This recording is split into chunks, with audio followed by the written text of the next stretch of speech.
কিছু রিকোয়েস্ট এসেছিল এবং প্রায় 2 মাস ধরে, 2.5 মাস ধরে, বিশেষ করে যখন থেকে আমরা এই ডায়মন্ড হারবারের সেবাশ্রয় শুরু করব, দ্বিতীয় অধ্যায় শুরু করব, আমরা শুরু করেছি প্রায় 1 মাস হতে চললো।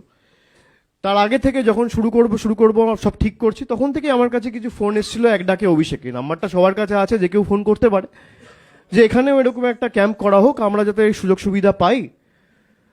তো আমি চেষ্টা করেছি পরবর্তীকালে আমাদের ওখানে যারা রাজনৈতিক সমর্থকরা রয়েছে বা আমাদের কলিগ যারা রয়েছে, সহকর্মী যারা রয়েছে, তাদের সাথে কথা বলে আমরা যেটা ঠিক করেছি যে 2টো মডেল ক্যাম্প নন্দীগ্রামে করা হবে। নন্দীগ্রাম 1 নম্বর ব্লকের জন্য একটা মডেল ক্যাম্প হবে এবং নন্দীগ্রাম 2 নম্বর ব্লকের জন্য আরেকটা মডেল ক্যাম্প হবে। এবং যতই করো হামলা আবার জিতবে বাংলার কর্মসূচিতে আমি যেহেতু 15 তারিখ পূর্ব মেদিনীপুরে থাকবো, আমি সেই ক্যাম্প উদ্বোধন করতে নন্দীগ্রামে যাব।